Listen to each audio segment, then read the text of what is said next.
Thank you for checking out Lemon Drop, Book 1 of the John Lemon Mystery Series. Don't miss a single classic-style audiobook upload. Click subscribe now. Chapter 1. John Lemon stood on one of those West Side blocks that had been slipping for years. It hadn't yet reached the pushcart and sidewalk store display stage, but it had passed the baby carriage, lounging men, and howling kids stage. In another 5 or 10 years, it would hit rock bottom, and the local ward healer would begin pushing for subsidized housing. John knew he had killed a man, yet 4 people swore he hadn't. The question gnawed at him: what kind of screwy frame-up was this in reverse? The area was one he knew well.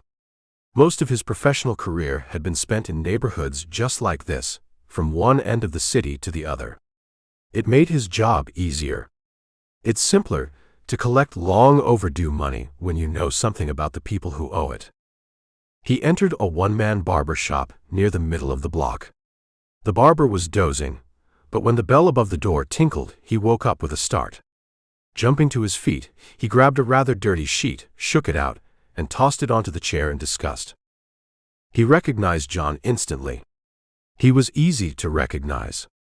Sharp features made angular by hard times. Flinty eyes that studied the environment with a healthy dose of skepticism. It was an earned habit.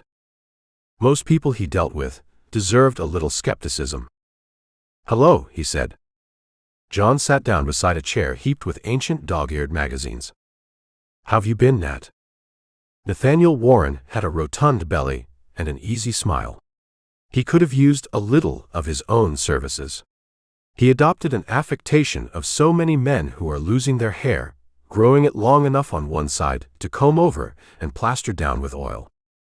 He hoped it would give him an appearance of a full head of hair, but the stringy strands only served to highlight just how thin it was. John thought it wasn't a good look for a barber. Maybe that's why the place was empty. Bad for Nat. Good for him. Okay, until you showed up. What is it this time? Take it easy. I'm not here on business. Nat gave him a skeptical look. You don't need a haircut. You're damned right I don't. Not at the prices you robbers charge these days. I treated you okay, didn't I? Well, maybe. Nat didn't sound convinced. You owed $160 on your barber chairs. I could have had them taken out, and you wouldn't be in business. Okay, you treated me fine. I let you off at so much a week. I didn't make a dime, acting like a bill collector. I said you treated me okay. Now you can do me a favor. Nat picked up a razor and started stropping it idly. Somebody else in a hole, huh? Not too much. Do you know Mrs. Haven? She lives in the next apartment house. The razor slowed for a moment, then picked up speed. What about Mrs. Haven? She bought an electric dishwasher 11 months ago from a mail-order house. There's $90 due on it. The barber laughed. An electric dishwasher in this neighborhood? There ain't another woman on the block who'd want one, except Mrs. Haven. Does she work? Well, there's some who call it work. Not being a woman, I wouldn't know myself. Cut it out, Nat. You know what I'm after, information. Do I yank the dishwasher, or give her a chance to pay for it? You're in a lousy racket, John. They don't come any worse. Nat shrugged. She's a very loose woman, John. So what? Does she make enough? In this neighborhood? The bar down the street makes its own hooch so they can sell it for 20 cents a shot. Use your own judgment.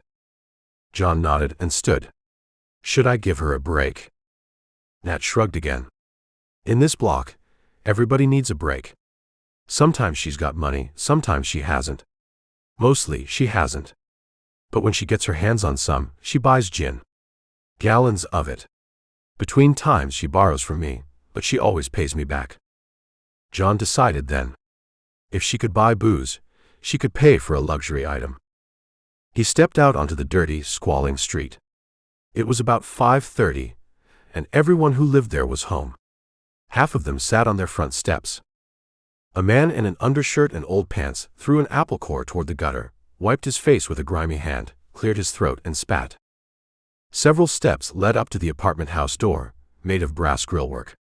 Once there had been glass behind the grill, but that had been a long time ago.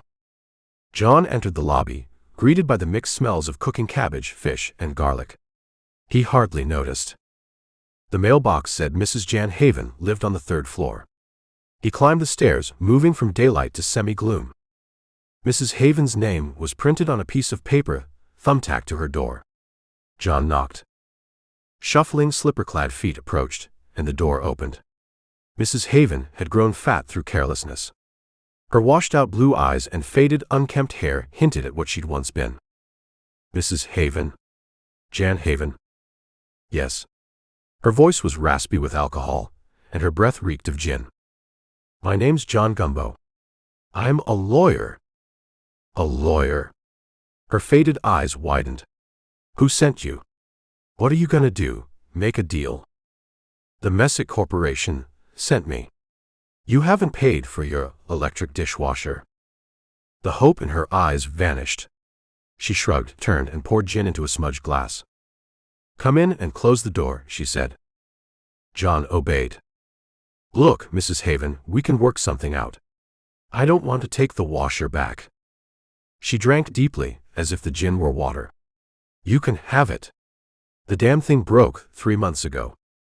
Then I've got to have the money. She looked him over slowly, then flushed. Go ahead, say what you think of me. I'm a busted-down, heel-blistered old bag. Cut it out, Mrs. Haven. All I'm after is the money. Yeah. She's after the same thing, only she doesn't get much anymore, John Lemon said to himself as he surveyed the cluttered room. A 21-inch TV sat in the corner, a heavy bust perched precariously on top. The protective glass was so grimy, it was a wonder she could see the picture. Nearby, one of those new posture chairs, a strange contraption of leather with backrests, knee rests, and footrests, stood out in the room. It seemed perfect for a drunk to find comfort in, tilted just so to keep the alcohol swirling in the brain a little longer. He figured she probably slept in it. Lemon had met women like her before. Well, not exactly like her. Women of her kind owed money like everyone else, but they moved around too fast to catch. Yet here she was, apparently stationary long enough for Nat to know so much about her. We can arrange some way to pay it off a little at a time, he said, leaning against the wall. And if I don't, she shot back, the booze making her tone sharp. That TV set looks like it's worth what you owe on the washer. She laughed, a raspy bitter sound, and reached for the gin. Hell, I owe $300 on that beauty. Try again, mister. Lemon sat down, realizing it was one of those cases. You admit you owe a balance on the washer? Sure I do. So what? You've got some pride left, or you wouldn't worry about what the neighbors think. If I take it out, there'll be a lot of talk. Did I say I wouldn't pay for it? She asked, hauling herself into the contour chair. Despite her disheveled state, her legs were still striking. That's better, he replied. How will we work it out? Come back, what day is this? Tuesday. I know that. The date. The 14th. Yeah. Come back tomorrow, and I'll give you $20. $20 every 15th of the month, until it's paid off. That's the best you can do. It's all I'll do. Take it or leave it. I'll be back tomorrow, he said. Cocking her head, she asked sharply, Got a card or something, mister? All I've got is a bill. Funny they sent a lawyer. You sure you're a lawyer? Look me up, he said. I've got an office in the Brill building. Give me the phone book, she demanded. He handed her the book, and she flipped to the right page, glancing up at him. John, you said? John Gumbo. She ran her finger down the column and found his name. Well, what do you know? It's here. I told you it would be. She tossed the book on the floor. How come they hired a lawyer? Ain't there any bill collectors left? I do this as a sideline, he explained. Her voice slurred with drunken overtones. You're a good-looking guy. Nice build. He shook his head. Not in the market. She laughed harshly. Can't blame a girl for trying, John. Let me see the bill. What for? You know you owe the money. Let me see it, damn you. Maybe I don't think you came here about a bill at all. He pulled a fat pocket secretary from his coat, flipped through the papers, and handed her the bill. Bring me a drink too, Gumbo. A big stiff drink. He poured a tumbler half full of gin, handed it over, and laid the bill on her lap. She ignored it, downing the gin in a couple of swallows. Okay, I'll pay the bill, she said. $20 tomorrow night. Come back around 9. At night. Sure, at night. Don't waste my time. Haven't you got the 20 now? If I had, would I tell you to come back tomorrow night? Don't get me sore, pretty boy, or you can scratch for that dough. Lemon looked for an ashtray but found none. The floor served that purpose. He dropped his cigarette and ground it under his shoe as he stood. How are you so sure you'll have money tomorrow? She closed her eyes and started snoring. Before he reached the door, she turned on her side. He considered smacking her, just for the hell of it, but decided against it. Maybe she'd pay, and half of $90 was still $45. His rent was coming due. Out in the hall, halfway down, an apartment door stood open. A girl of about 17 with long blonde hair sat on a bare floor, leaning against a boy a couple of years older, in a blue and white polo shirt. They held each other close, listening to a torch singer on an old radio. This city was full of incongruities. By the time Lemon reached 90, maybe he'd figure out if he liked it. Chapter 2. With 2 fingers, he typed half a dozen reports to mail order houses that had sent him bills to collect, the results of the previous day's work. His take was $60, and he didn't consider it too bad for a young lawyer who wasn't rising very fast. At least, he wasn't chasing ambulances the way so many others were, especially the lawyers who shared the big office with him. His name was on the directory in the lobby, all right. To reach him, a visitor had to get through a receptionist first. That was no easy matter if someone was trying to collect money from him. Otherwise, anyone got through. A visitor would pass from a decently appointed reception room into an office that occupied half the floor of a big building. Inside this large room were 40 cubicles, each big enough to hold a desk, a filing cabinet, and 2 chairs. It was possible to be comfortable there, provided one didn't have long legs. He did. The lawyers who occupied these quarters changed as often as the days of the month. He was considered an old-timer because he'd been there a year and a half. Most of the others found something better. One good case, and they were on their way. None of the good cases ever seemed to come his way. In this office, a person could get a will or the papers for a real estate transfer drawn up cheap. They could get a man to defend them in night court, or even take their case to common pleas. Everybody seemed to have a specialty, something they drifted into. He drifted into collecting bills. There was one advantage to being a combination bill collector and lawyer. If he encountered a stubborn case, he could fill out a writ of replevin and have it served immediately. Or he could start a civil action easily. The big mail-order credit houses knew this, which was why he got plenty of business. Too much sometimes, because it kept him so busy chasing clients that he didn't have time to take on a regular case with a retainer and regular fees. He gathered up his mail, plastered stamps on it, and carried it to the corridor where he dumped it down the mail slot. It was 8 o'clock. $20 were waiting for him at Jan Haven's place, and half of $20 was $10. Worth going after. In his line of work, it didn't pay to be proud. He ate at a joint around the corner, and laughed at his old dreams about when he'd be in practice and have people paging him in fancy hotels and restaurants.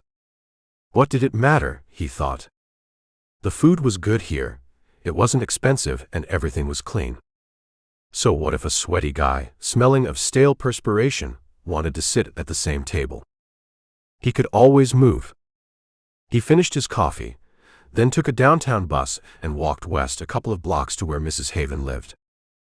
Things hadn't changed since the day before. Maybe there were more men sprawled out on the steps, more kids raising hell, but it was hard to tell the difference. He climbed the stairs, stepping between a couple of blowsy women who didn't see him at all. He went to the 3rd floor and knocked on Mrs. Haven's door. Nobody answered. He knocked again. People who knew a bill collector was coming sometimes froze into silence when he knocked. He was used to it, but even people in debt couldn't stand listening to someone bang on the door for half an hour. He continued to use his fist on the panels, and when his fist got sore, he used his foot. He knew she was in there because light came from beneath the door, and she wasn't the type to unnecessarily run up an electric light bill. He hammered with both fists in a crescendo, much like that used for the final effects in a fireworks display on the 4th of July. That did it. Somebody was coming toward the door. The key turned, the door snapped open, and he blinked in surprise at the man who stood there. He didn't know what the man would have looked like fully dressed, but in his underwear he resembled a small mountain. Thick eyebrows, curly hair, a big stomach, and shoulders like an ox. In socks, he stood about 6 feet 2. He had black eyes which were full of fire. "What do you want?" the man demanded. "I came to see Mrs. Haven, by appointment." The man reached out and took hold of his shoulder. The bones didn't quite break. He hauled the visitor inside and slammed the door. "By appointment, huh? I told that lousy bag if she played around." Mrs. Haven's voice came from the bedroom. He could hear springs squeak. "Who is it, Saul? What's wrong?" "Keep out of this, Jan," the big guy said. "I'll take care of him. And then I'll take care of you. Play around when you say you won't, huh? I told you what'd happen." Saul's grip on his shoulder was like a vice. When the visitor grabbed the big man's arm, it was like trying to dislodge a bear trap. The arm was thick, hairy, and all muscle. Saul used his left hand to backhand him across the face. It hurt like hell. The visitor smashed Saul in the breadbasket. Saul smiled thinly, reeking of gin. Over Saul's shoulder, Mrs. Haven staggered into view in the doorway. All of a sudden, he thought he knew what had made the big man so angry. He supposed he would have been angry too. "Tell him," he started to yell at her. The hand on his shoulder switched to his throat and began to squeeze. Saul was drunk, ugly drunk. He didn't know his own strength. This might be the end. Far back in his mind, a voice floated, the voice of a top sergeant who'd said, "You guys will have to fight for your lives, and you don't do that like gents. You club a man, gouge out his eyes, knee him." He brought up his right knee sharply. The big guy had a weak point. Saul yelled in pain and let go. The visitors scampered toward the door, but Saul caught him before he reached it. If the big man had been in a rage before, it had now reached a murderous pitch. He must have hurt Saul plenty. Sweat poured down the man's fat face. Saul whirled him around. He started pumping his fists. Mrs. Haven stood in the doorway, watching it all. From the way she looked, she was too drunk to interfere or to attempt an explanation Saul would believe. The big man had registered in his mind that the visitor's purpose in coming to see Mrs. Haven was the same as his own. Naturally, he was furious. Saul gave him a shove, sending him flying backward into the room. Mrs. Haven's voice finally came out, shrill and gin cracked. "Saul, kill the bum. Go on, bust his fancy neck for him. He ain't got any right to bust in here like this." Saul didn't need encouragement. Maybe he wouldn't have killed the visitor, but maybe he would have. He couldn't be sure. He looked for something to throw. The bust of Mozart or somebody was still on the TV set. When Saul had shoved him, he'd hit the set, which had drawn another scream from Mrs. Haven. Now Saul had him cornered, coming toward him slowly, spread-legged, fists raised like clubs. If Saul started using them, there was a good chance he'd kill him. The visitor half turned and grabbed the statue. He'd thought it was the usual cheap kind, made of plaster of Paris, but this one was metal and very heavy. He didn't have time to think. Saul paid no attention to the upraised statue, instead aiming punches at his stomach. If they connected, they'd tear his insides loose. The visitor smacked Saul on the head with the statue. He didn't pull the blow, and the weight of the statue made it a very heavy hit. Saul started to fall. His hands clawed at the visitor's clothes, but kept falling until he was on his hands and knees. The visitor stood there, the statue raised, ready to use it if Saul started to get up. But Saul didn't. He dropped onto one side, his eyes wide open and quietly resentful, almost to the point of tears. The visitor put the statue back on the TV set, took off his hat and wiped his face. It was wringing wet. Mrs. Haven hadn't moved. She just stood there watching him. "You were a witness to this," he said. He had to slug the crazy fool. She shuffled forward a couple of steps, looking straight at him. "Why'd you come back?" "Why?" "Don't be an idiot. You said you'd have $20 ready for me." "What did I tell you yesterday?" "I was plastered." "What did I tell you?" "To come back. You were going to start paying off your bill." "Don't gimme that." "What did I tell you?" He didn't pay much attention to her. The big guy was too limp. He knelt and slapped him smartly on the face, and his head rolled loosely. That didn't help, so he drew back his hand to slap him again, and that was when he saw the blood. The guy's head had been lying in a pool of it. He ripped open the undershirt, laid his ear against the chest, and heard a whole lot of silence. He looked at him again. This couldn't be. The guy had no right to be dead. He slapped him a couple more times, and listened again. He was dead, all right. Mrs. Haven seemed to know it too. She stood in the middle of the room, with both hands pressed against her temples and her mouth wide open, as if she thought she was screaming. He tottered to the nearest chair, and fell into it. "What a mess." "He's dead, ain't he?" she said in a voice that didn't seem to belong to her. He said, "Yes." His voice wasn't his either. "You killed him. Damn you, you killed him." "I didn't mean to. I couldn't help it. I thought he was going to kill me." He stopped short. Why was he apologizing to this creature? He smacked the guy on top of the head with the statue. Certainly, it was no time for weakness. He got up and walked over to her. "Now listen, you know exactly what happened. That's how you're going to tell it. Straight and square. You killed Saul." He grabbed her by the shoulders and shook her hard. It was self-defense, damn it. He was shouting almost as loud as she had. "Right in front of my eyes you killed him. Saul was a good guy. They didn't come much better in Saul. And you killed him. Keep up that chant and I'll slap you silly. Go put some clothes on. I've got to call the cops." Her eyes snapped wide open, and she grabbed his arm with both hands. "No cops, you hear me?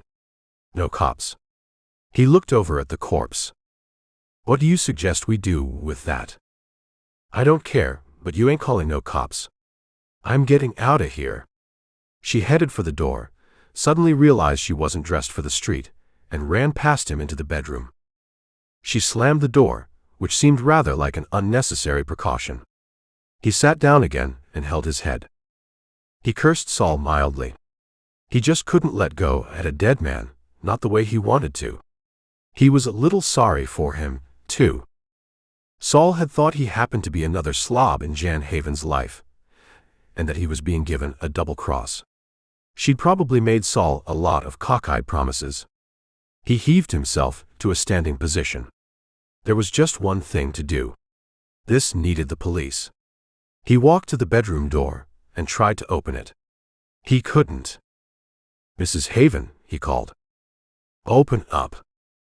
"Get out of here, you damn killer," she yelled back. "I'm going for the police, unless you have a telephone here." "No cops," she screeched. "I'm telling you, no cops. We have to get the police. Can't you understand that? You stay here. I won't be long." He went to the door and stepped into the hallway. Nobody eyed him curiously. In this dump, noise didn't mean a thing. You could murder a man in a fight, and nobody would even notice the racket. He'd proved that. He descended the stairs slowly, treading heavily on each step. He didn't want the police any more than Mrs. Haven did. If he could think of any way out, he reached the street without meeting anybody, and walked a couple of blocks east to a busy avenue. He wandered into a bar and ordered a drink. That was a mistake. Alcohol set his brain to whirling, seeking some remedy for all this. He was even so cockeyed as to try to figure how he could sneak the dead man out of there and let him be found somewhere else. Before he went too far on that tack, he got out into the air again. If he kept thinking that way, he'd find himself in a real jam. As it stood now, he'd killed Saul in self-defense. He had had legitimate business in Mrs. Haven's apartment. He didn't even know who the dead man was, and therefore the most astute cop couldn't find a motive for murder. He wandered a couple of more blocks. What was he trying to make up his mind about? There wasn't any question about what he had to do. He started looking for a cop. There wasn't one in sight. He turned back. Why had Mrs. Haven been so insistent that he not call the police? Because she had been entertaining Saul. In the face of violent death, what difference did that make to a woman like her? Maybe he was hoping she did have a good reason. Maybe that's why he went back to the apartment. It was a little after 10 by now, and everybody had gone inside. All the steps were cleared. No kids romped in the gutters. No men in undershirts chewed over their problems. He went up the stairs and met nobody. Mrs. Haven's apartment door wasn't quite closed. It looked as if it had been slammed, but had sprung open a notch. He pushed it all the way open and went in. Saul was just as he'd left him, like a bad dream come true. He called Mrs. Haven's name, and there was no answer. Suddenly alarmed, he hurried to the bedroom. Half the dresser drawers were open, and a lot of clothes were flung around. He ran to the kitchen. The sink was full of dirty dishes. The dishwasher, one of those roll-away portable models, stood in a corner, dust and grease covered. He went over and kicked it hard. So she'd run out. He should have expected it. Well, there wasn't anything he could do now. He went back to the bedroom for another look around. He saw a telephone on a little table beside the bed. So she'd had a phone and wouldn't let him know. Playing for time so she could get away. He cursed her and picked up the phone. He started to dial 0, then stopped and replaced the phone. He sat down heavily on the bed. He must have stayed there a long time. He wasn't sure. Then he went back into the living room and took another look at Saul. His stomach heaved over a couple of times, and he got out of there. On his way to the street, he started feeling that first numbness which comes of despair. Without Mrs. Haven to back up his story, he could be held for murder. It was something he had to face. There was a corner drugstore 2 blocks away. He bought 6 packs of cigarettes, a toothbrush, toothpaste, a razor, and shaving cream. He also bought 2 handkerchiefs, sealed in packets. The phone booth was in the corner. He stepped into it and glanced at his watch. It was 11:15. The police weren't going to like him any better for his delay in reporting the murder. He dropped a dime in the slot, dialed 911 and asked for police headquarters. He said, "My name is John Gumbo. I'm a lawyer with an office in the Brill building. I killed a man a little while ago. The body is in the apartment of Mrs. Jan Haven on the 3rd floor of 2235 West 19th Street. I'll be waiting for your men in a drugstore at the corner of 8th Avenue and West 21st Street." Chapter 3. At the station house, they took the razor and shaving cream away from him, but left the rest of his things. Half a dozen men questioned him. A stenographer typed out a long statement which he read, lawyer-wise, before he signed it. When they led him to a cell, it was dawn. He fell asleep very soon. The clank of a key in his cell door woke him. It was broad daylight. He knew where he was the instant his eyes opened. A turnkey said, "Lieutenant Barr wants to see you, pal. You can have a minute to freshen up." He ran some water in the tin basin, scrubbed his face and neck, found his comb, and made himself as presentable as a guy could be who had had his tie and belt taken from him. He had to keep one hand in his pocket to hold his pants up as he walked ahead of the turnkey. The turnkey led him up a long, dismal corridor, and then nudged his shoulder to indicate he was to turn into an open doorway. He passed through what looked like the city room in a newspaper office. There were small oak desks with men sitting at them pounding out reports. Nobody even looked up. Then there was another corridor off which were a lot of offices that reminded him for all the world of his own place. He came to a glass door lettered Lieutenant Brad Barr. He twisted the knob and went in. He hadn't met Lieutenant Barr before. Barr was a slim guy with a hatchet face and sparse gray hair. He had snappy brown eyes and a generous mouth for his kind of face, and small neat ears. He thought he liked Barr, then realized what Barr would do to him, and didn't like him anymore. "Sit down, Gumbo," Barr said. He perched himself on the edge of an oak chair. It was as comfortable as a rail fence. Barr leaned back, looked him over for a minute or two, and then held up the statement he'd signed during the night. "I read it. Very interesting," Barr said. "Not sensational, though," he replied. "The newspaper items are." Barr shoved a paper across the desk. "You're a lawyer, and the newspaper boys didn't know how important you might be. There was no time to check up before the morning editions, so they ran hog wild. Nice picture of you, though." He remembered someone shooting off a flashbulb in his face. At the time, he'd been too numb to have it register. It was a good picture. He looked very handsome, in a drawn sort of way. "If they'd known what sort of a flop you are as a lawyer, they wouldn't have bothered, believe me," Barr said. He bristled at Barr. "Now look here, I'll give you 10 to 1 I make more dough than you do or ever will." "Oh hell," Barr said. "Sensitive punk I've got on my hands this time." He opened his coat and showed Barr the label sewed to the inner pocket.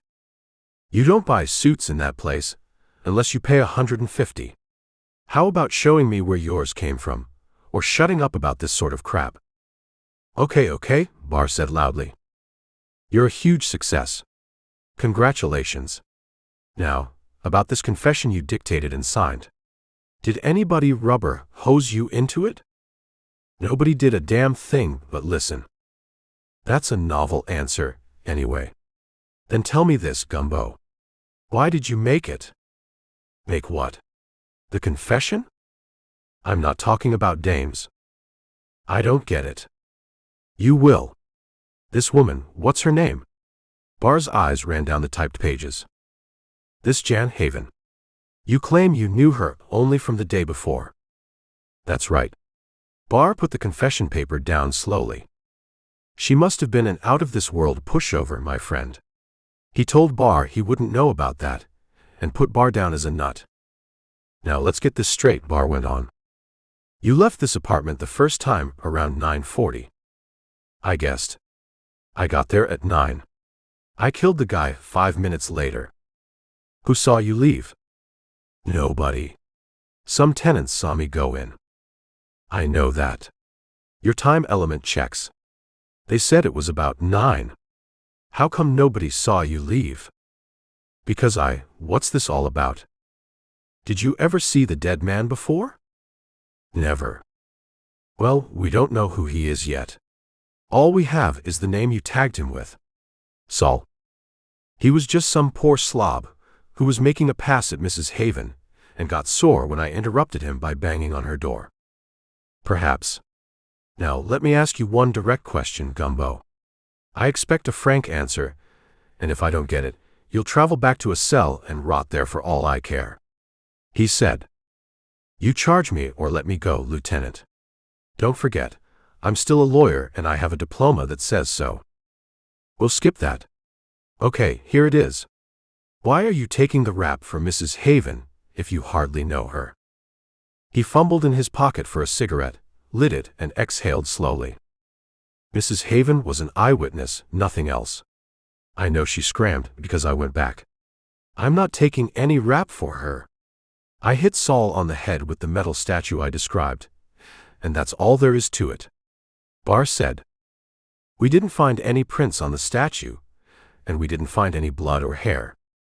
Okay, maybe Mrs. Haven wiped it off. Maybe she thought I'd run out too, and wanted to protect me."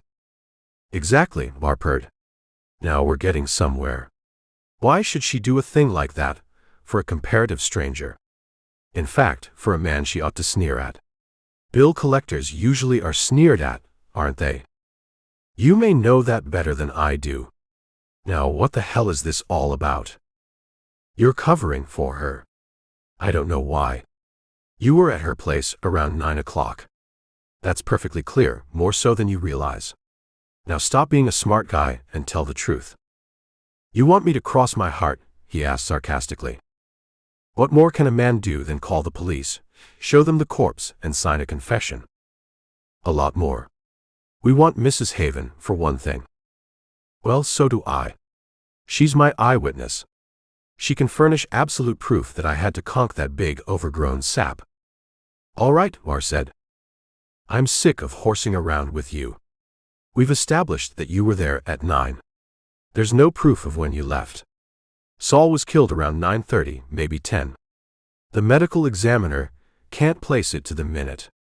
So let's say you were there at 9, and she paid you the $20. Are you following me, Gumbo? I understand English. I've got a diploma. Skip it, will you?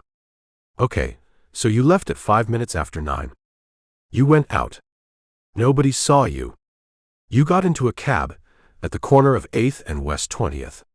You told the cab driver to take you to the club in time. There you picked up a good-looking dame and went to her apartment with her. Later, you got a phone call and left in a big hurry. You returned to the Haven apartment, found Saul nice and dead. You told Mrs. Haven to scram, gave her time enough, and then called us. How's that for police work? He shook his head slowly. He'd met screwballs before, but Bar was at the top of the heap. He whizzed around faster than the guys who were duly examined and put away. I suppose none of that registers, Bar said, his tone quietly sarcastic. None, because it isn't true. I never even heard of the club in time. Bar picked up his phone and said, Okay, Bert.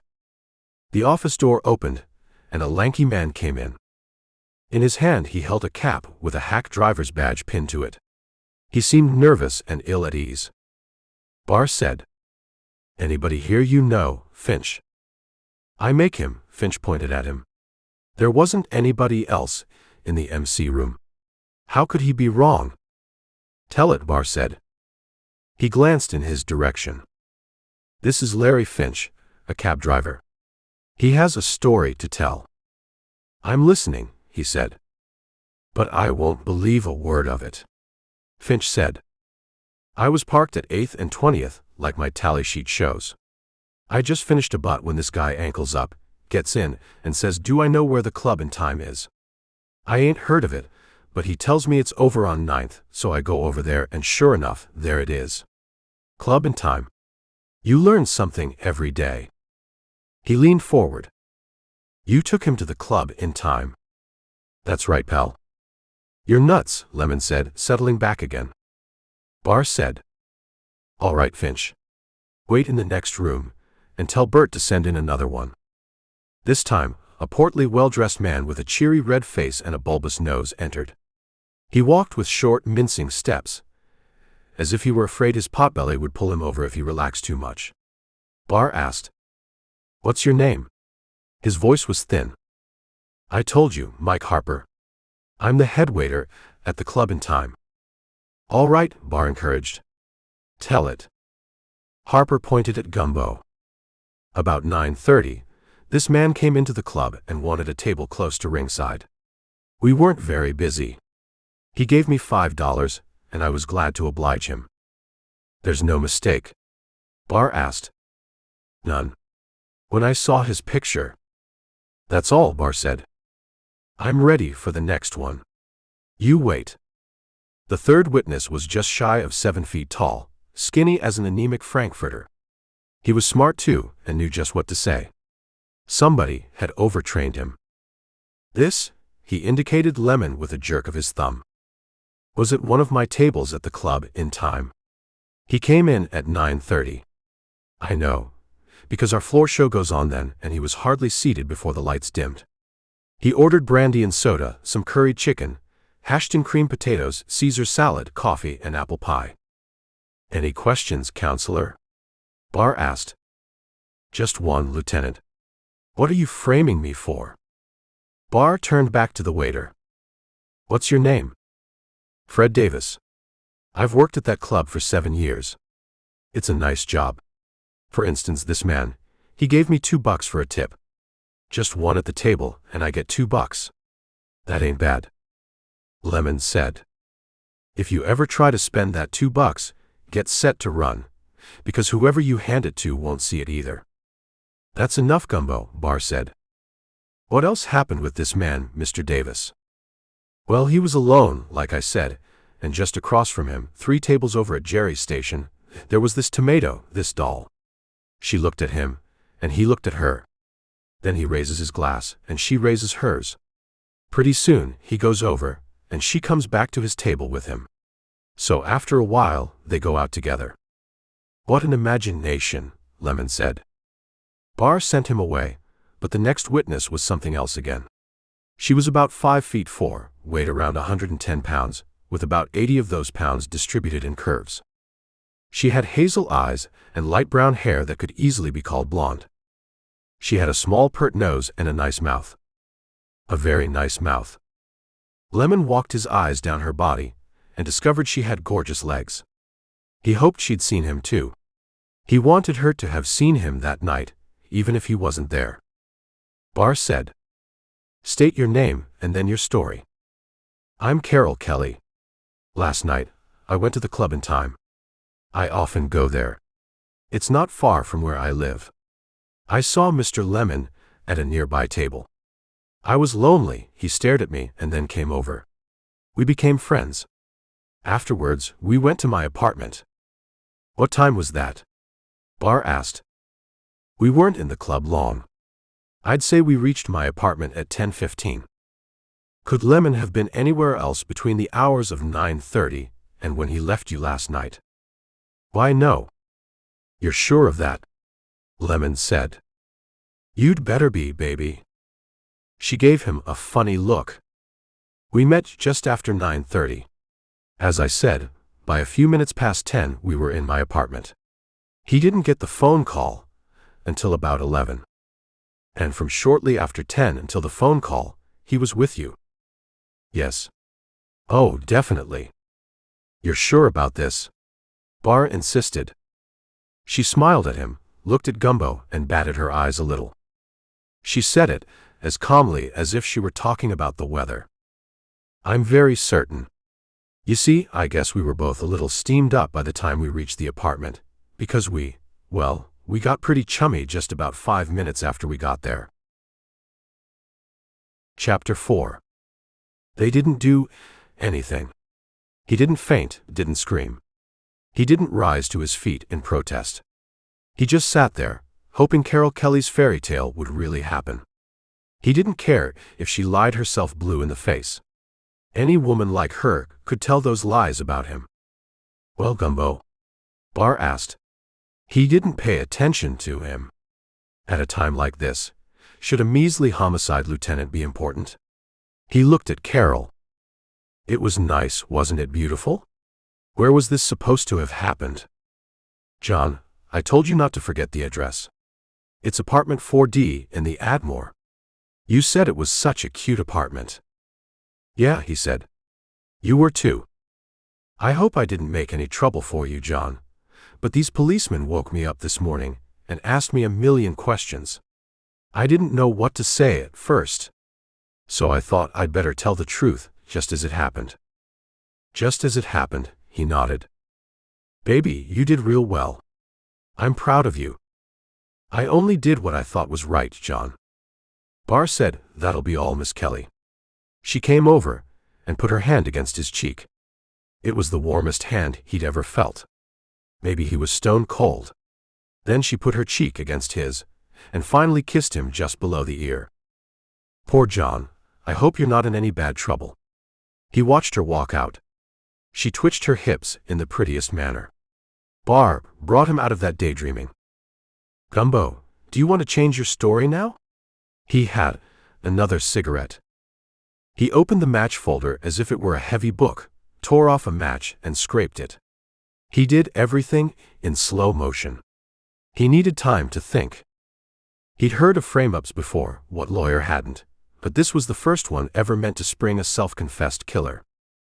He didn't know any of the people Bar had called in, but they told their stories so straight, he wondered if he hadn't wandered off in some sort of fog after he busted Saul's skull open. "Gumbo," Bar snapped. He said, "I killed Saul. I hit him on the head with a metal statue. He fell down. I had an eyewitness, but she blew out on me. I walked around, trying to make up my mind, and then I turned myself in. You can believe that, or you can believe the stuff these witnesses handed you. I'm getting so I don't care much which." "Look here," Bar said. "The cab driver gave us our lead. He saw your picture in the papers this morning and recognized you. He went to a precinct station to make a report. We give plaques to cab drivers who help us. They display them and get added tips. They all want to earn a plaque." "Yes," he said. "Maybe the club in time gives plaques too, and maybe Carol Kelly has several of them hanging over her bed. I'm telling you, it's all hogwash." Bar said, "I'll admit you could have killed Saul before you got into Finch's taxi. But why did you lie about the way you spent the rest of the evening? And what about that phone call you made before you left the club with Carol, and the call you got at her flat?" "What phone calls?" he asked blankly. He shrugged. "Carol should have told you that. It's all in the records. You asked for her phone number, then you left her and made a call from the booth in the cloakroom at the club. Around 11 o'clock, you received a call from a woman at Carol's apartment. She said she had to get out of bed to answer it. Did she get out on my side?" he asked. "That would have been nice." "Damn it, Gumbo. I'm trying to get at the truth. That Haven woman murdered Saul. She called you, and for some reason you're trying to take the rap. It won't work. Your story is full of holes." He reminded him, "You said yourself I could have busted Saul." "Yes, because he might have been killed right after 9. We aren't sure. But did you ever hear of a murderer who walked out, took a cab at the next corner, went to a nightclub, ate curried chicken and apple pie, flirted with a doll, dated her, went to her apartment, and went to bed with her? All in direct sequence, immediately after he bumped a man. It's no good, Gumbo. You're not telling the truth." "I'm not clamoring for a manslaughter rap, Lieutenant, if that's what you mean. But I don't know where Mrs. Haven is. I never saw her after the kill." "She phoned you. Admit that." "I can't, because she didn't." "Then who phoned you at Carol Kelly's apartment?" "I wasn't at—" He stopped short. This guy was never going to believe him. In the face of all these witnesses, no one else would either. If he persisted in denying their stories, he'd probably be sent to a psychiatric ward. To learn the truth behind this, he had to be free. "Well," the lieutenant persisted. He said, "Oh hell, I was trying to give the Haven woman a chance to sober up so I could get her story. I promised to act as her lawyer. Perhaps that's what made me take the blame. Or I might have been so scared after she blew that I figured out that story about self-defense. Put it all down to the unusual deepness of a guy who should have known better. Mrs. Haven called me at Carol's apartment and told me she'd killed the guy. Now," the lieutenant said, "we're getting somewhere. I want another statement, the truth this time. After that, it's up to the assistant DA in charge of the case." They let him go early that evening. They weren't satisfied, but in the face of the alibi so mysteriously provided for him, they had to let him out.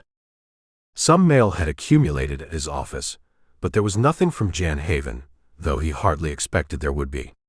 He began thinking of Carol Kelly, the blonde with the fairy tale, and the more he thought, the more it seemed there could be no better place to begin this investigation than with her. The idea appealed to him so strongly that he was somewhat annoyed by the man he found wandering around the maze of offices outside his own cubicle. He was an average-looking man. You wouldn't remember him more than 5 minutes, unless you had good reason. He was dressed in dark clothes, was of average height and weight, mild appearing except around the mouth and eyes. His lips were too thin, his eyes a little too bright. He said, "I'm looking for a lawyer named Gumbo. I understand he's a bill collector." "I'm Gumbo," he said. "I collect bills. Look, even if you want to pay up, I'm a little busy, so let it go until tomorrow." "I owe your clients nothing, Mr. Gumbo," he said. "I simply have a bill I wish you to collect for me." He said, "I thought maybe you were someone I'd written to. Sorry, but I'm still busy." He stopped talking to reflect for an instant. How did this person know he specialized in collecting bills? He didn't advertise, he never bragged about it. There was nothing in directories, phone books, or the lobby listing to indicate he collected bills.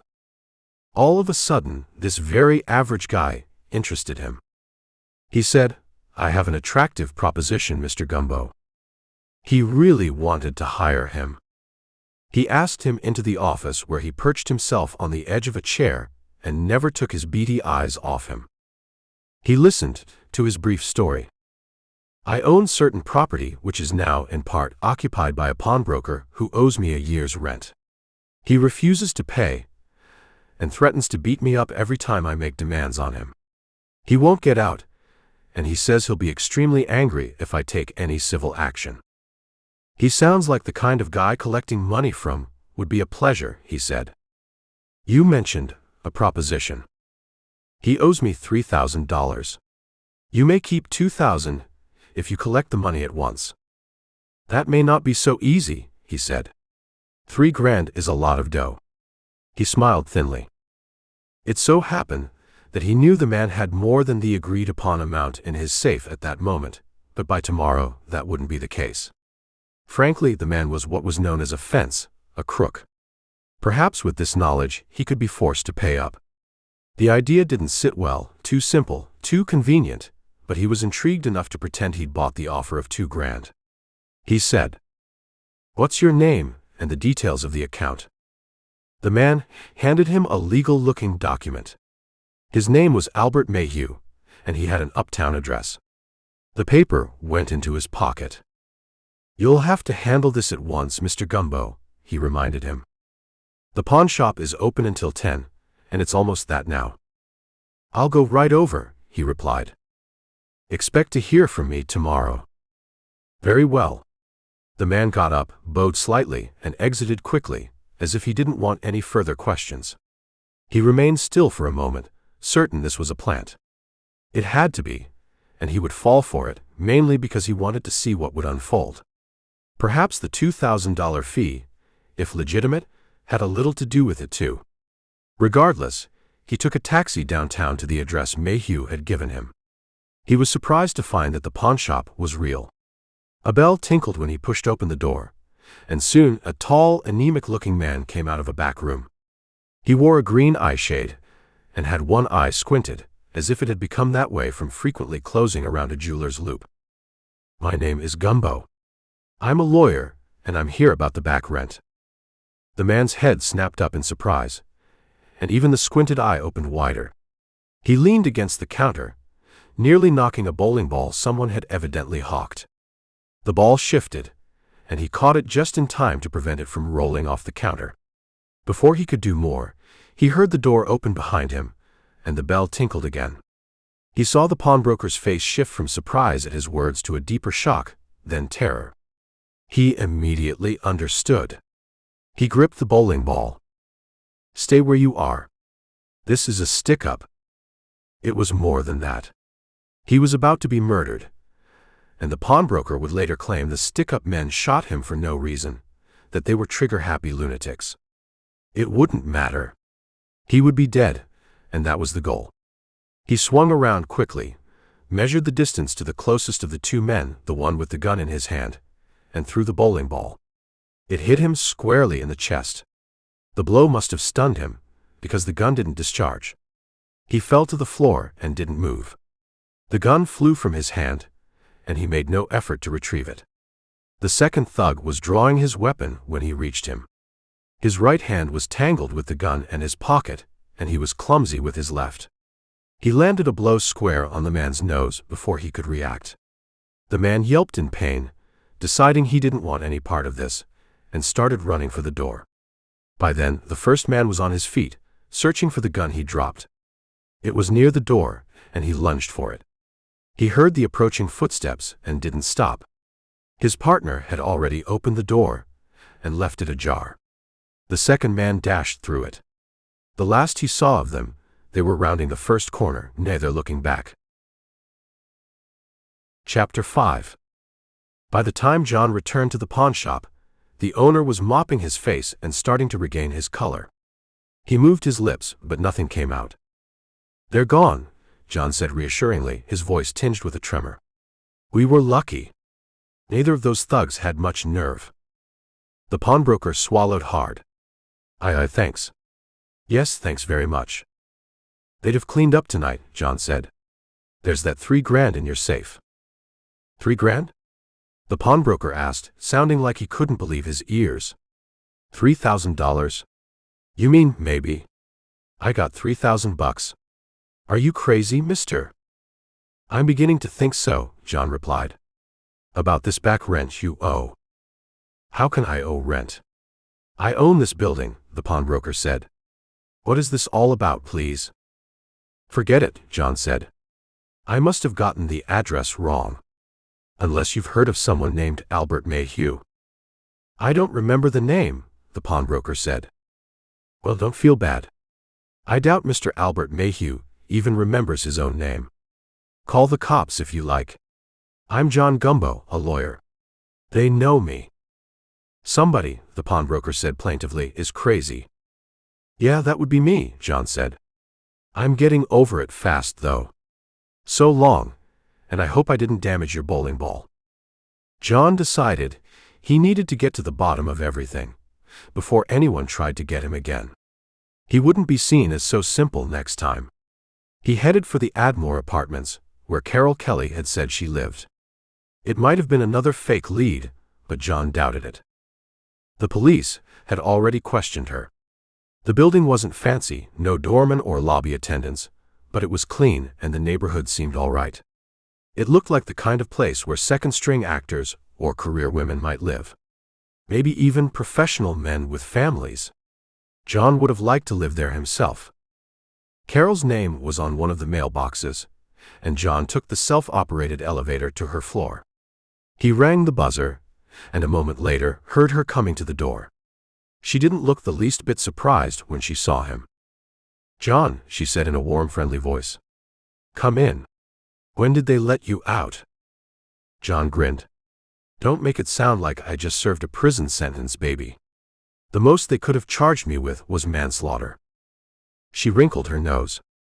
You're making fun of me, John. She closed the door. Sit down.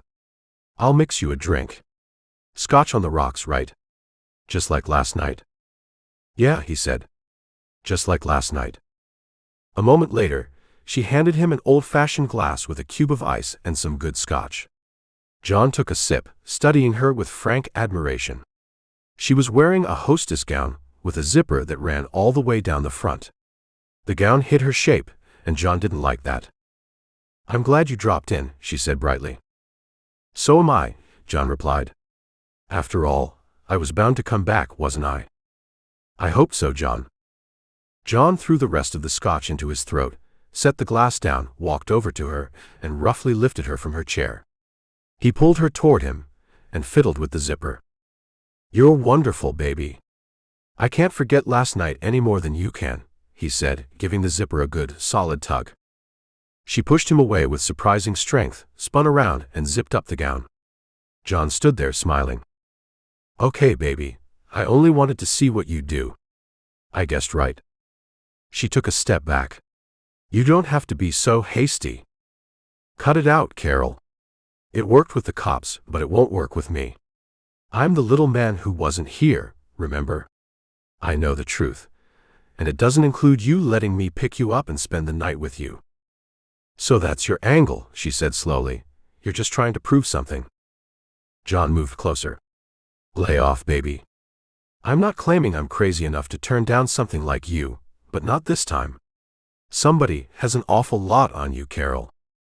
Nobody has anything on me at all, she said, her voice firm. John moved in fast, grabbing her. The gown was partly open now. He bent her back and plastered a rough kiss on her lips, but she didn't respond. She was trying, but it wasn't working. He let go of her and walked back to his chair with a loud, raucous laugh. You act a good bluff, baby, but when it's a showdown, you just aren't there. Now what's this all about? She angrily zipped up her gown, chewed on her lower lip for a moment, sat down heavily, and crossed her legs. The one on top moved up and down. It's no use, Carol. You lied to the cops, and I want to know why. You, she said, are a plain stinker. Get out of here. Somebody either paid you to lie for me or threatened you, John said. I killed a man in self-defense. Someone doesn't want it to seem that way. Maybe they want the kill pinned on a drunken woman who ran away. I'll leave you to think about it. I'll see you again soon. There was no answer. John walked out. Outside, he hailed a cab and headed for the tenement where all this had started. He wasn't sure why he was going back, but Sam Brandt didn't seem to be backing up his story. Maybe they were protecting Carol for some reason, but John intended to find out. I have no idea what you're talking about, Carol had said. Yes, you do, John had replied. No nice girl like you would state publicly that I picked you up and slept with you, unless it was true, which you and I know it isn't. If you won't talk to me now, you will to the cops once I get enough information to convince them this is a rotten deal all around. She suddenly jumped to her feet, marched across the small living room, entered the bedroom, and slammed the door. John heard the key turn in the lock. He had been summarily dismissed. He poured some whiskey over the ice cube left in his glass, walked to the bedroom door, and knocked. Good night, Carol. I'll see you again soon.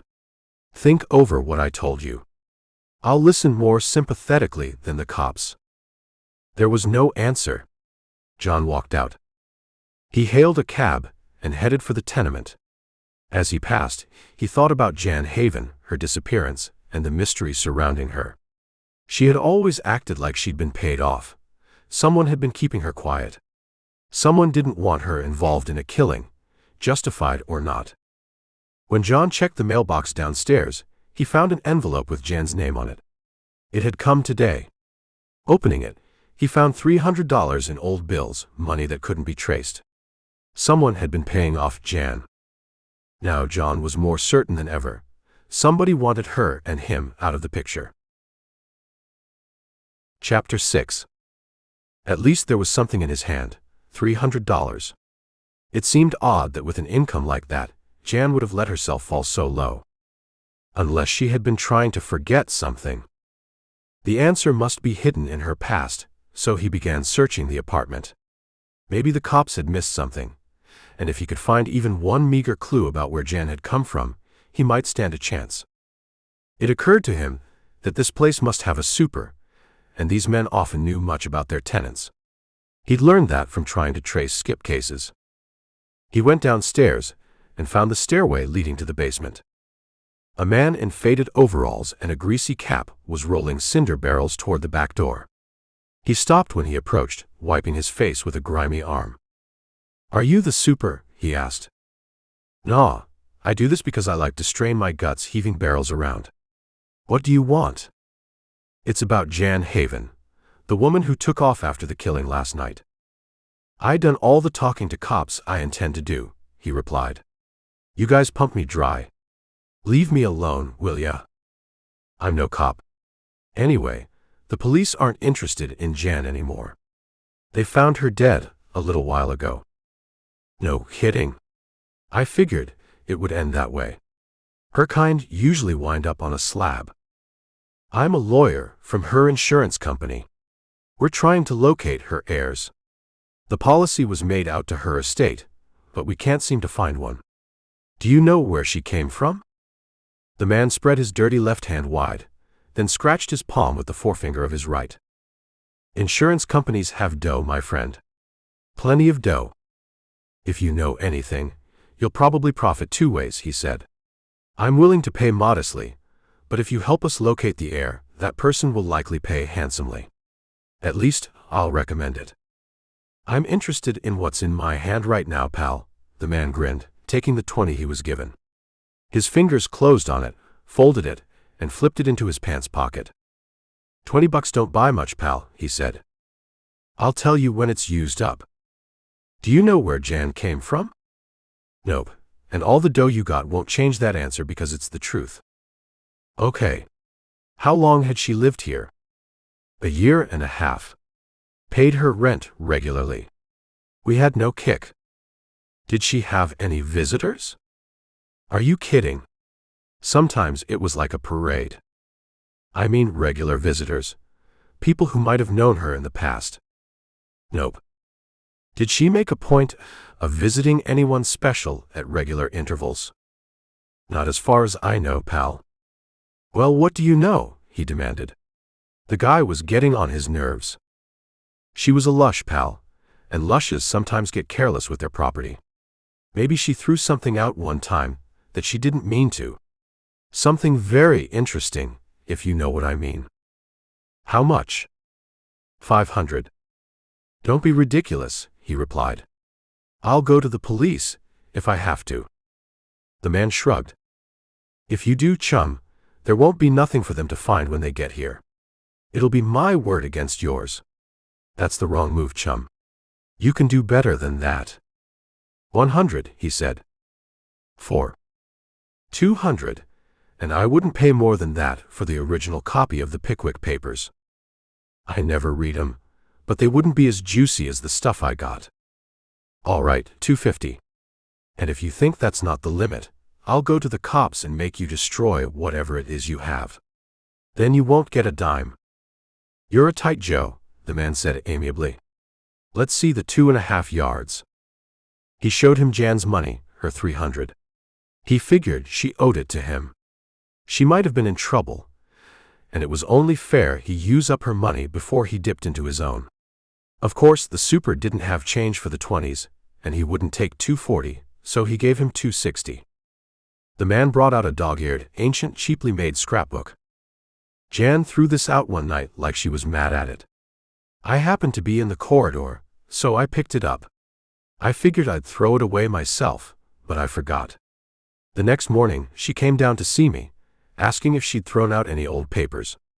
I told her, yeah, if they weren't burned up, they were probably out back in the incinerator. She ran out and rooted around in the ashes like she was nuts. I decided maybe that scrapbook was important. He opened it. The first page contained clips from an upstate newspaper, the Miller Falls Daily Eagle. They were about such exciting things as engagements, weddings, and showers, 20 years old. He decided to look the thing over at his office. He went there by cab, wondering when he'd get back to earning a living. In the office, he studied the scrapbook thoroughly. The super had been right. It was an important find, and Jan had reason to go half nuts for fear it might have fallen into the wrong hands. First of all, he determined that her maiden name was Palmer, and she had married a guy named Hardaway. Haven was either a phony or she'd married again. It appeared that Hardaway and a man named Sidney Knox had jointly owned a brass foundry that manufactured marine goods, like the brass work on ships. From those clips, he got a chronological history of the firm and especially of Jan's husband and his partner. The clippings became more frequent, and more social events appeared. Jan had apparently been someone of importance. Then it all came to an abrupt end. The last clip gave a long, detailed story about Jan's husband's death. He, Jan, and Sidney Knox had gone deer hunting, and Sidney had accidentally killed Jan's husband. This had happened 11 years ago. A coroner's jury had absolved Knox, mainly because of Jan's testimony. There was one final clip, not even pasted in the book but simply stuck between 2 pages. It stated that the foundry business had been sold, and Sidney Knox had moved away. It seemed tragedy was no stranger in Jan's life. He picked up a phone book. There were 4 Sidney Knox listed. He called the first one. A man answered and he said, "This is the Miller Falls Daily Eagle. I'd like to know." "I don't want none," the man said and hung up. He tried another, received no answer. The third number was that of a Park Avenue address. A woman with a soft voice answered, and he guessed she was a servant. "Is Mr. Knox at home?" "Who is calling, please?" "I'm a reporter from the Daily Eagle, a newspaper from Mr. Knox's hometown, Miller Falls. I'd like to interview him and take a story back home with me." "Just a moment, sir." It was a long moment. He knew, because he held his breath during most of it. The same woman came back on. I'm sorry to have kept you waiting, sir.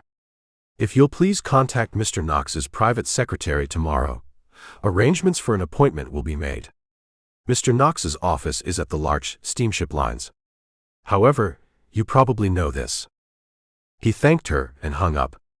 He lit a cigarette and tasted the tobacco for the first time in hours. He felt relaxed and calm. He was going places. He knew something, though he had no idea where it would lead. He put his feet on the desk, leaned back, and realized that not only was he a moron, but an especially stupid one. Everything he did was sending him closer to jail. He couldn't possibly win, and the only conclusion he reached was that he must be an extremely stubborn individual. Chapter 7. The next morning, he felt even more stubborn as he walked into the main office of the Larch steamship lines. He already knew a fair bit about the company and its owner. It was a fast freight line to South America and Africa, originally started in the days of the slave trade. Over the years, it had passed down through the generations, ultimately falling to Rita Larch. She had operated it successfully until she married Sidney Knox 10 years ago, and soon turned the business over to him. Knox had been selling her brass marine supplies for some time and knew her well. This same Sidney Knox had also known Jan Haven just as well, perhaps even better, and he had accidentally killed her husband on a hunting trip. Things were starting to make sense. Knox, of course, wouldn't know him, so he felt safe visiting for a fake interview. If he slipped up and Knox figured it out, that would be fine. He had other questions for him, too. The offices occupied an entire 8-story building, half a block from the waterfront. When he asked for Knox, he was sent to the top floor. Stepping out of the elevator, he found himself in a large reception room that was as modern as the steamship line was old. Everything was pastel, including the receptionist, who looked about as interested in him as an Airedale would be in a stranger. He told her he needed to see Knox's secretary. That would be Mr. Gailey, she said. If she had the nerve, he thought she might have asked him out. He didn't enjoy being scrutinized by a woman's gaze. She plugged into the board, gave him another look, and finally told Mr. Gailey that a reporter had arrived. He moved away from her and pretended to study some old photos of windjammers which were behind thick glass. Light slanted on the glass, making a decent mirror. When the door behind him opened and a man started to come out, he knew who it was before the man recognized him. This had to be Mr. Gailey, private secretary to Sidney Knox, but with an alias, Albert Mayhew. Gailey was known for setting traps for people he didn't like. The door closed quickly behind him, and the receptionist called him over in a syrupy voice. Mr. Gailey is sorry, but Mr. Knox is tied up until tomorrow. If you can return then. He interrupted. Thanks, beautiful. I'll come back, but not entirely because your boss asked me to. Maybe if I stay over another day, I can take out a mighty cute girl. Mighty cute. She didn't quite look like she'd jump over the counter at him, but he thought she might be thinking it over. He moved quickly. May I use that phone, please? A local call. Sure, she said. Go right ahead. Tell me the number you want. I'll get it for you, if it's in Siam. He found a phone book and wrote down Carol Kelly's number. While searching for it, he kept his eye on the glass case.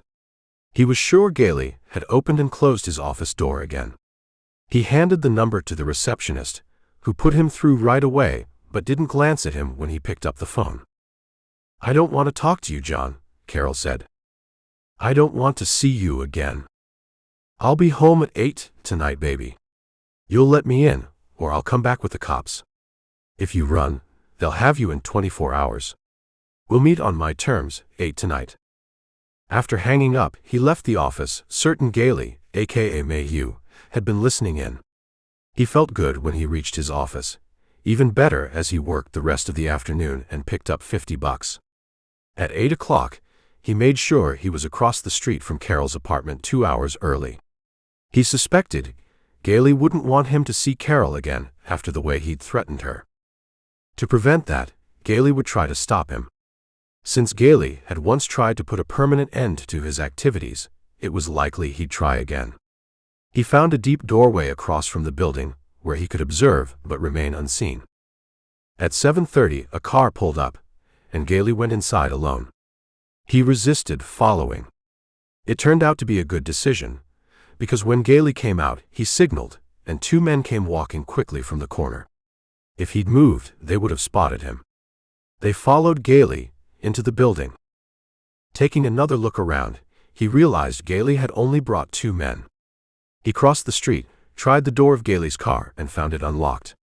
He slipped inside, crouching low. If he was discovered, it would be the end for him. But Gailey emerged alone. Apparently, his two henchmen were waiting inside, believing he'd show up soon. Gailey seemed in a hurry to leave. The car pulled away, and soon they stopped in front of a private home near Park Avenue. It was one of the few left in Midtown, and while it didn't directly face the avenue, it had a prestigious address. He waited for Gailey to shut off the motor before grabbing him by the neck, quickly dragging him into the back seat. He had to work fast before anyone decided to call the cops. Gailey didn't make a sound as he shoved him into the corner. He swung a punch into his belly, putting all the force he could into it. Gailey's face turned pale, then green as he gasped for air. "Maybe you have a few more bills for me to collect, you lousy liar," he said. "Or maybe I'll go see Sidney Knox for some new business." Gailey groaned, trying to respond, but he hit him hard on the nose. Bone crunched under his fist. Gailey let out a muffled yell, then a couple more punches landed in his stomach. He wasn't angry, he just wanted to get information. He decided to get direct. "Where's Jan Haven?" he asked. "Don't know, never heard," Gailey began to protest. He flattened his nose again with a brutal shove, and the man screamed. "Jan Haven," he repeated. "Where is she?" Gailey slumped, his head sagging, then his body followed.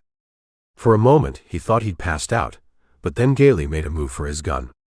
It was in a shoulder holster and sprung out into his hand. He lunged, knocking the gun out of his grip before Gailey could use it. The gun fell to the floor, and he picked it up, shoving it into his pocket. He yanked Gailey upright again. A passerby slowed, then came back.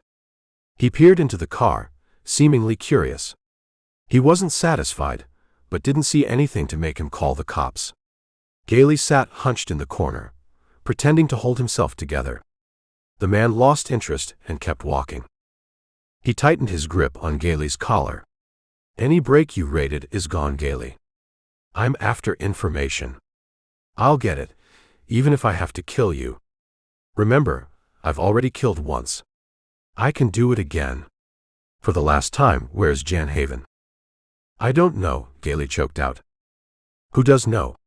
He shook his head, but Gailey was starting to crack. "Does Sidney Knox know?" "Yes," Gailey mumbled. "I think you do too," he said. "But I believe in going straight to the top.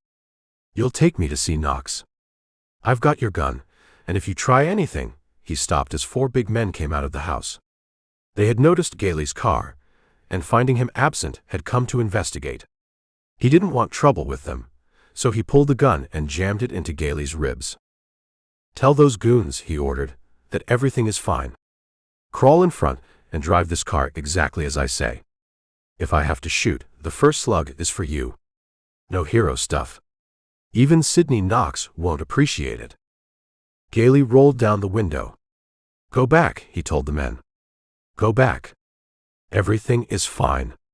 They didn't retreat, but they did stop. Gailey climbed into the front seat, groaning with every movement. He started the car, moving slowly. They stopped at the next light. He opened the door and slipped out, moving quickly. Once Gailey returned to Knox and reported, the man's henchmen would be unleashed to come after him. Chapter 8.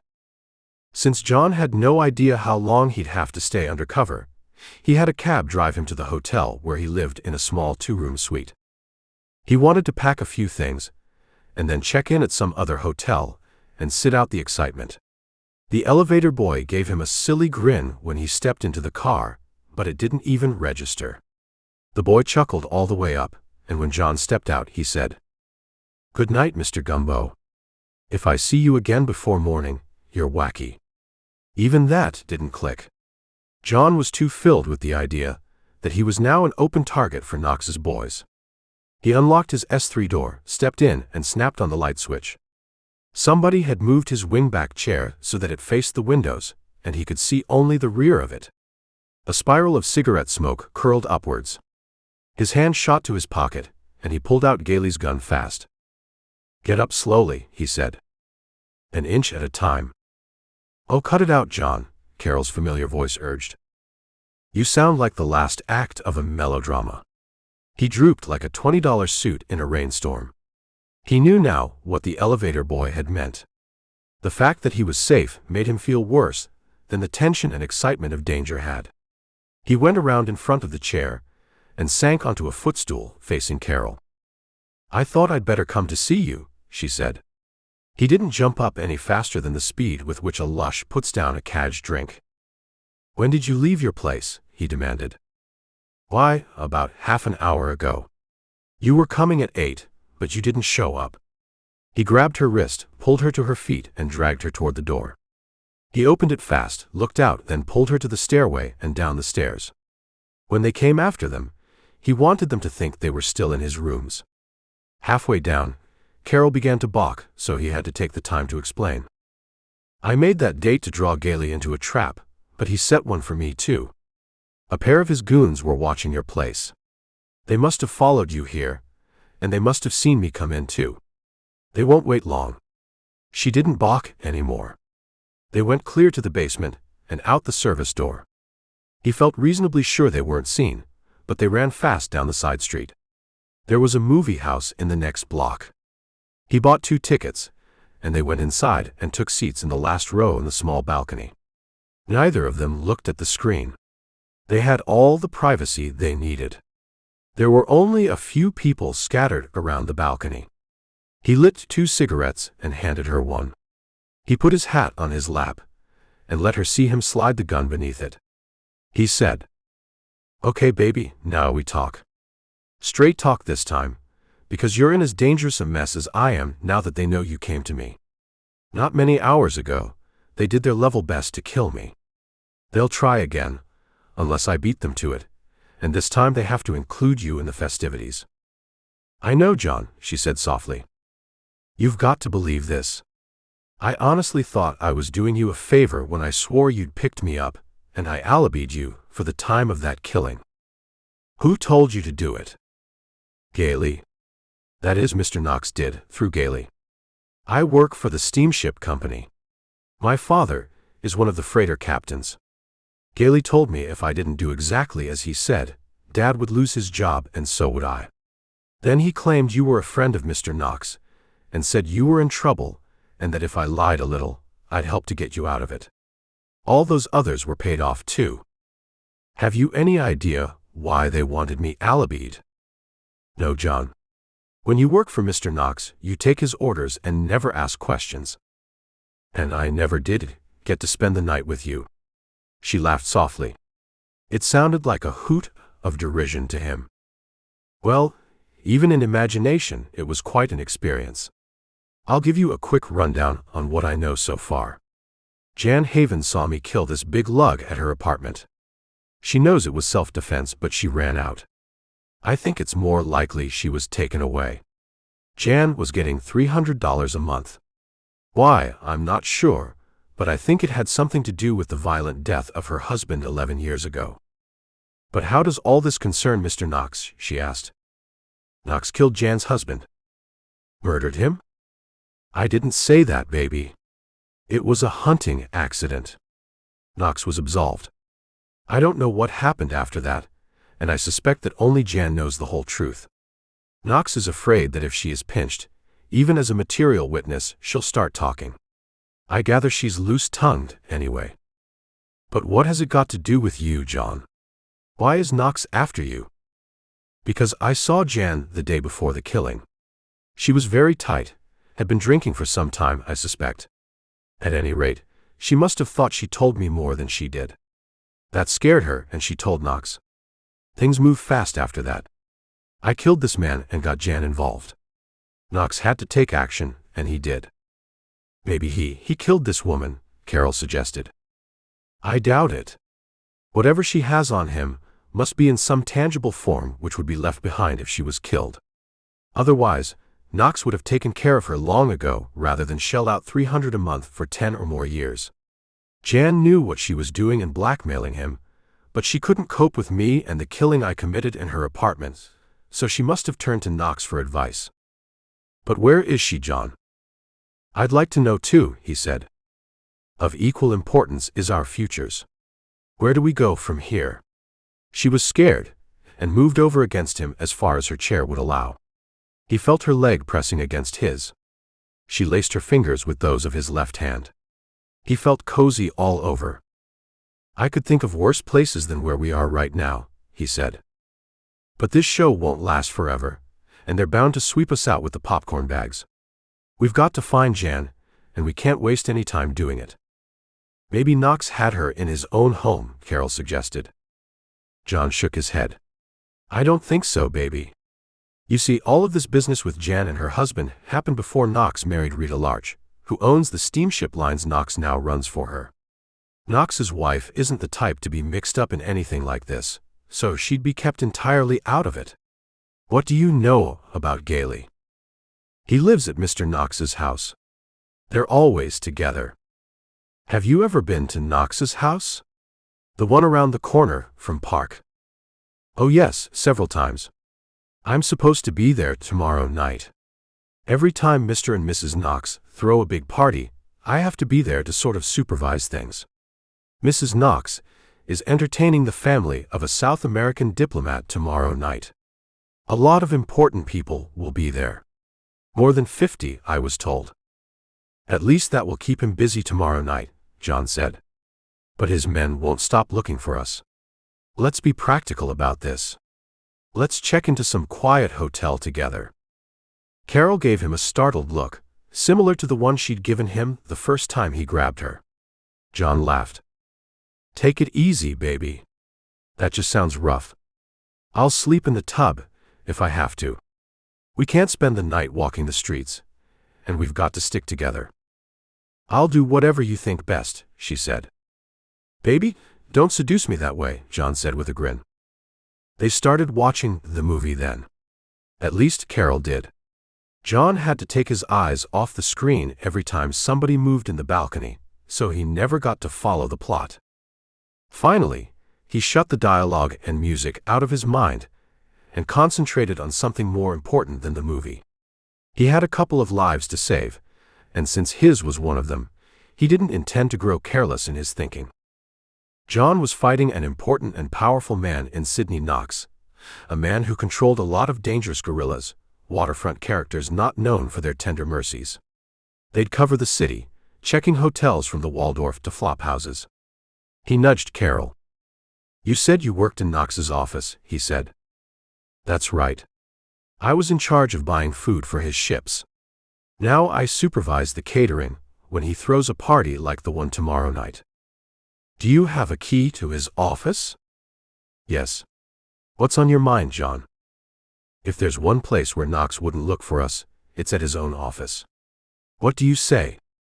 She thought about it for a long time, but finally nodded. All right.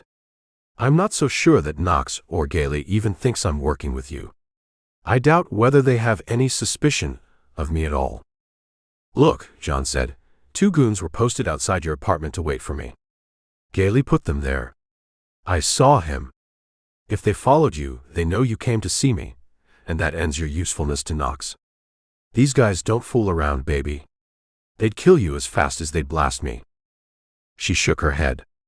Mr. Knox thinks a lot of me. I wouldn't be afraid to face him right now. How about the office? For me to hide in, even if you don't think you're in danger. We'll both go there, she said. I wouldn't want anything to happen to you. John leaned over and kissed her. She seemed to like it, so he kissed her again, harder, warmer, with more conviction. Nobody in the theater paid any attention to them. It must have been a good movie. He made a mental note to come back and see it sometime. The big building where Knox's offices were located stood not far from the waterfront, and it didn't even have a watchman. They climbed the stairs and soon they were in the main office. Gailey's two-room suite included a leather couch. Carol sat down and leaned back, her legs crossed in a way that John found hard to ignore. Even with death all around him, he found his thoughts wandering. They talked for a little while, and then she dozed off. John walked around and found a bulletin board, posted with the sailing dates of the large line ships. No ship had sailed for a week, though there had been 4 arrivals, and one was due to leave with the tide at 2 the next morning.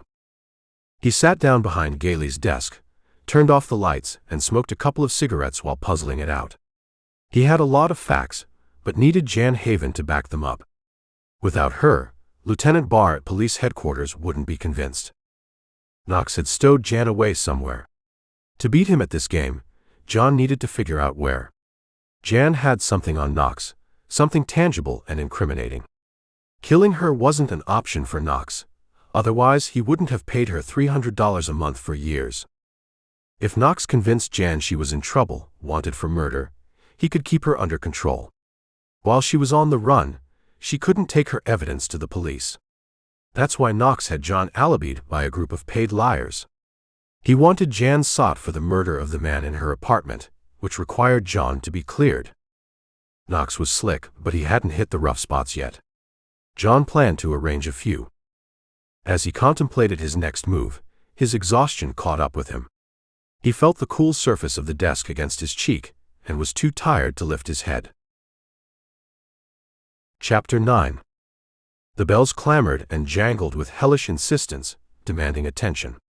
John didn't want to wake up, but the racket rattled his eardrums until he finally opened his eyes. At first, he had no idea where he was. Then it hit him. This was a business office, Gailey's private office at the steamship lines.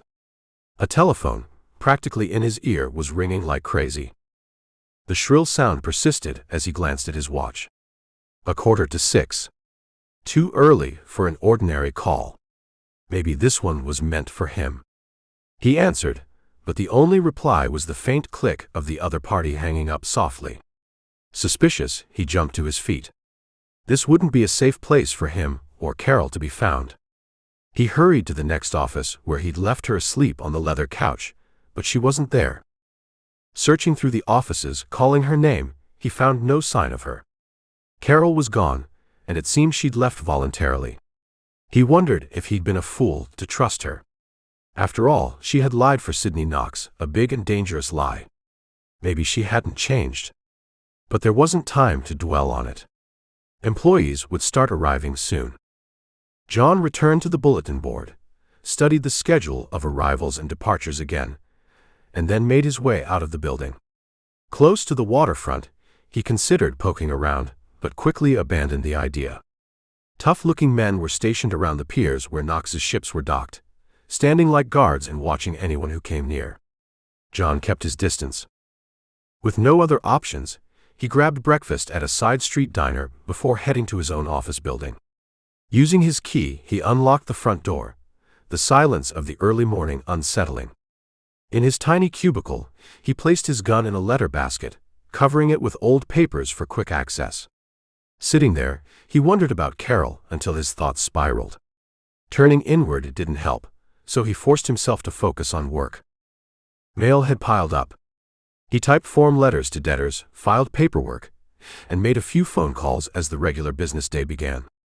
He also tried calling Carol a dozen times, but she hadn't gone back to her apartment. By mid-afternoon, worry gnawed at him, and by 3 he knew he had to act. Leaving his office, he went straight to police headquarters and spoke with Lieutenant Barr. Barr still thought he was crazy, but he listened. At 4:30, John returned to the office, determined to finish things that night. He expected a threatening call about Carol, or worse, news that she'd been killed, but no such call came. So, he decided to make one himself.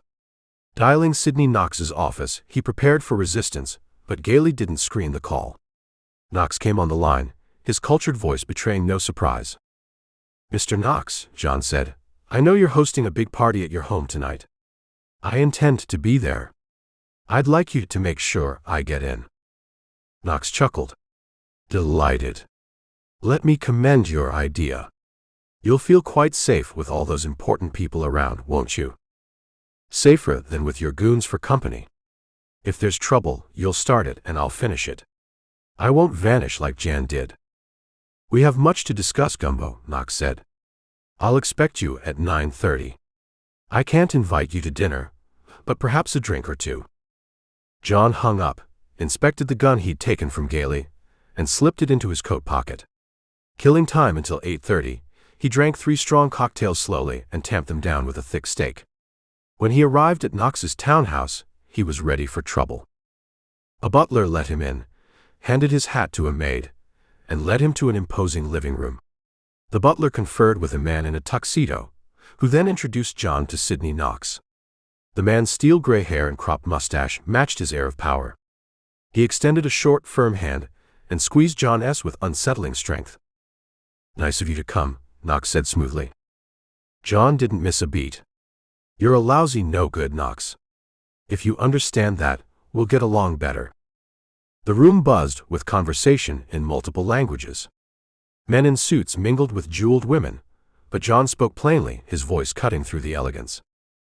I'm staying right here among your guests. We'll talk, but not privately.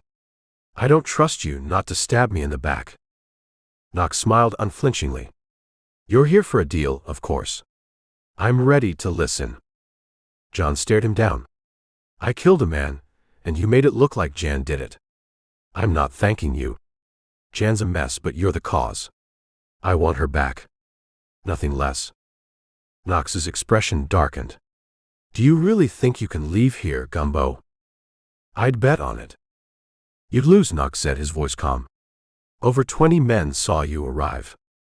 They have orders not to touch you unless you try to leave. Then they'll stop you, and it won't be gentle. If you claim you're a prisoner, my guests will laugh at you. Try if you like. Why waste my breath? John shot back, but before he could continue, Carol appeared. She wore a low-cut evening gown and walked toward them, her sunny smile directed at Knox. Ignoring John, she greeted a passing dignitary as Knox handed her a note. Deliver this message to Mr. Gailey, Knox instructed. Only what's written there. No more, no less. Carol nodded, glanced briefly at John, and disappeared into another room. She gestured subtly before vanishing. John felt a surge of hope. Whatever had happened, she was still on his side. Knox turned back to him. Enjoy the champagne. I'll be back to continue our conversation. John watched him leave, then drifted to the bar. The champagne was as good as promised. Wandering the room, he edged closer to the door Carol had gone through. Leaning casually against the frame, he thumped it with his elbow. When it opened, he slipped inside quickly. Carol shut the door behind him, and without a word wrapped her arms around his neck. She was right. They hadn't suspected her at all. Carol had reported for work as usual that morning, worried sick that he might still be in the office. That was why she had phoned so early, to wake him up. He had been fast asleep when she left. You were fast asleep when I left, she said. I must be getting old, Lemon replied with a grin. Usually, under those conditions, I don't sleep. Why did you come here? She asked. I almost fainted when I saw you walk in. Where else could I be safer? He countered. Knox can't touch me with all those people around. He says I'll never leave, but I think he's wrong. Now tell me, what was in that note? She pulled the paper from the neckline of her gown. Somehow, she had managed to conceal it. She handed him the small notebook page, and he read the few scribbled words: pass order to sail on schedule and get rid of superfluous cargo 2 hours from port. Just as I expected, Lemon said grimly. Jan's aboard a ship that sails in an hour or so, and they're planning to dump her overboard where the ocean's nice and deep. He grabbed the phone on the desk, but there wasn't even a dial tone. His body tensed as he heard Carol gasp. Slowly, he turned, still holding the phone to his ear. Knox stood there, smiling warmly, looking every bit the gracious host. I presume you showed him the order, Miss Kelly, Knox said smoothly. I thought you would, but I had to be certain. Gumbo, only one telephone in this house is operational, and the man stationed near it will kill you if you try to use it. In front of all those people? Lemon asked, his tone mocking. You'd have a fine time explaining that away. Oh, I'm sorry, Knox replied with a chuckle. I must have neglected to tell you, all my guests have left in the past 10 minutes. My little dinner party was merely a prelude to a big reception for a new ambassador at one of the hotels. As of this moment, only a few servants and my men remain in the house. He's bluffing, Carol, Lemon said firmly. Don't pay any attention to him. She hesitated, then said slowly, he's not bluffing. I knew the party wouldn't last much after 9 o'clock. Knox sighed. I really wish you hadn't gone over to him, Miss Kelly. While I realize he is an attractive young man, no one crosses me and gets away with it for long. I'll be leaving shortly, as soon as my wife is ready. The servants are already preparing to leave. In 10 or 15 minutes, only my men will remain, and they have orders to permanently remove you, Gumbo. Miss Kelly will have to share your fate. I'd give big odds you shot him in the back, Lemon said, his voice steady. Knox raised an eyebrow. Shot whom, may I ask? Jan's husband, Lemon replied. You had a great line even back then, and you convinced a coroner's jury, but Jan knows the truth, doesn't she? Knox shrugged, dismissive. Ancient history, Gumbo. Of little interest to me. If you'll excuse me? Just one more thing, Lemon said, stepping closer. The most important of all. Before Knox could react, Lemon swung hard, closing the gap between them. His fist connected, and Knox staggered backward. Unfortunately, he fell in the wrong direction and ended up near the door. Worse, his jaw wasn't broken. Knox recovered quickly, pulling the door open. Your death was insignificant to me a moment ago, he said coldly. Now I wish I could stay and watch you die. Unfortunately, I can't. Lemon reached for the gun in his pocket, but his fingers found nothing. Knox grinned smugly. Your weapon was removed the moment you walked in. One of my men is very skilled at such things. Goodbye, Gumbo. Incidentally, the message on that paper was given to Gailey some time ago. My order is already being carried out. He stepped back and slammed the door. Carol let out a small, tired cry and came into Gumbo's arms. Chapter 10. They sat down together on a divan, his arms still around her. He said, It happened like this, I think. Jan was in love with Knox a dozen or so years ago. Knox and her husband were business partners. I'd say Knox wanted the business they ran more than he wanted Jan, but at any rate he murdered her husband, and Jan swore it was an accident. Then Rita Larch came along, and Knox saw a chance to go higher, so he abandoned Jan and married Rita. Jan had some sort of concrete evidence, however, and made Knox pay off. But Knox is having her murdered right now, Carol moaned. And we're next. His wife hasn't left yet, he said slowly. She's usually very slow getting ready. They'll leave in 5 or 10 minutes, though. Knox wouldn't dare pull anything in front of his wife. I've got an idea. We'll wait until Mrs. Knox is downstairs, and then we'll sail out and ask to go with her and Knox. So long as she is around, we'll be okay. But afterwards, we can't keep them off us forever. We won't have to. I'm playing for time, just a little time. Sure, we'll be taking a chance, but that's better than sitting here and waiting until those goons come for us. Carol said, The door behind us leads to the end of the reception hall. When they come down from upstairs, we'll have to be waiting.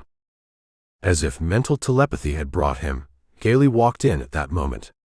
His nose was still badly swollen. He lit a cigarette and sat down. There are men posted at each door, he said. All I have to do is let out a yell. You know, Gumbo, I think I'll really enjoy this. Mainly because you're a fool, and fools are no asset to the human race. So I'm a fool, Lemon said. His eyes slid toward Carol, and she seemed to understand what he meant. She paced up and down. Gailey watched her, but after a while, he got tired of it. You're an idiot, he told Gumbo. We actually got you out of a homicide arrest. And yet you start pushing everyone around simply to prove you did kill that friend of Jan. A smart boy would have been glad to see the blame shifted onto someone else. Lemon nodded slowly. So that's what you were after. With the cops looking for Jan, and she well aware of the fact, she'd have agreed to let you take her out of the country. You have no intention of killing her, of course, because this evidence she has somewhere would come into the open at her death. But you could wear her down if she was in some stinking South American or African port town. She could never go to the police with this charge hanging over her. Carol's pacing had grown faster, and she was covering more ground. Lemon glanced her way, and she moved quickly toward the door. Gailey was on his feet instantly.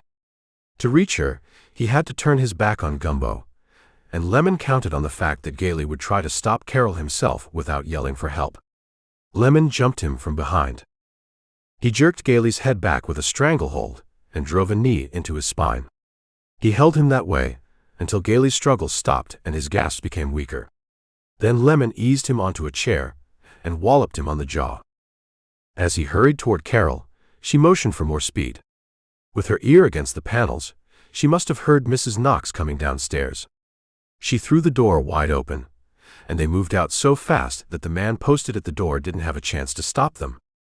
At the foot of the stairs stood Knox and his white-haired, patrician-looking wife. She was dressed in an evening gown and sables, and when she saw Carol, she smiled warmly. The man who'd been at the door was moving up behind them, not quite sure what to do next. Knox gave him a covert signal, and he dropped back. Carol said, "I'm so glad we were in time." "Oh, Mrs. Knox, this is a very special friend of mine, Mr. Gumbo. Of course you know John, Mr. Knox." "Indeed," Knox said, and there was a glint of reluctant admiration in his eyes. "He is a rather clever young man, my dear." "Would you mind terribly if we went in your car?" Carol asked. John came in a cab and, well, "We'd be delighted," Mrs. Knox said. "Walk with me, Carol. The car is waiting out front." Knox let them go out first, and then fell into step with Gumbo. "You cling to life very tenaciously, Gumbo," he said. "I'll admit, this was a clever move." "I thought so," Lemon said. Knox let Lemon go through the door first. He saw Knox's big car at the curb, and parked double beside it a smaller sedan. As they went down the steps, a man got out of the sedan and approached them. Knox said, "It makes little difference what you do, Gumbo.